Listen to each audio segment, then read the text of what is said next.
Jarak antara rumah pelaku IKM budidaya benih ikan lele dengan kolam ikan cukup jauh, yaitu sekitar 50 meter. Hal tersebut dapat membuat pelaku IKM budidaya benih ikan lele kesulitan untuk mengontrol air. Kondisi yang ada di lapangan dapat dilihat bahwa air yang ada pada kolam untuk menampung benih ikan lele cukup keruh. Hal ini disebabkan karena penggantian air kolam yang jarang dilakukan, hasil kotoran benih ikan lele, serta sisa pakan yang dihasilkan. Hal tersebut dapat berdampak pada perkembangan benih ikan lele. Pelaku IKM budidaya benih ikan lele dalam melakukan pengisian air kolam baru masih dilakukan secara manual, yaitu dengan membuka dan menutup keran air. Perkembangan larva dipengaruhi oleh kualitas air kolam. Kondisi yang ada menunjukkan bahwa air kolam untuk budidaya benih ikan lele tidak dapat dikontrol dengan baik.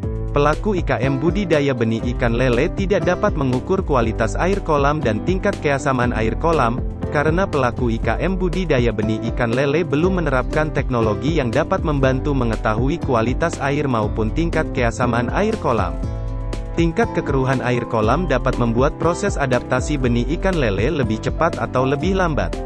Kualitas air kolam yang buruk dapat membuat benih ikan lele dalam proses adaptasi membutuhkan waktu yang lama dan dapat berdampak fatal, yaitu kematian yang terjadi pada benih ikan lele.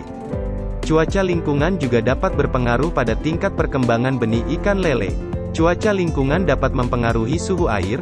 Perubahan suhu air kolam jika mencapai kurang dari 25 derajat Celcius dapat membuat benih ikan lele mengalami kematian. Menurut pelaku IKM budidaya benih ikan lele, tingkat kematian yang terjadi selama proses pembenihan hingga siap jual dapat mencapai 10% sampai dengan 50% dari benih yang dihasilkan dari proses perkawinan indukan lele. Oleh karena itu kami mengusulkan inovasi suatu alat yang dapat memberikan solusi atas permasalahan yang ada. Proses dimulai dengan mengaktifkan semua sistem, di mana kolam sebagai objek dipasangnya alat. WeMouse D1 akan dalam kondisi on dan menghubungkan jaringan Viwi untuk pemantauan otomatis. Turbidity sensor akan mendeteksi kondisi air di dalam kolam, kemudian data pembacaannya diinputkan ke WeMouse D1.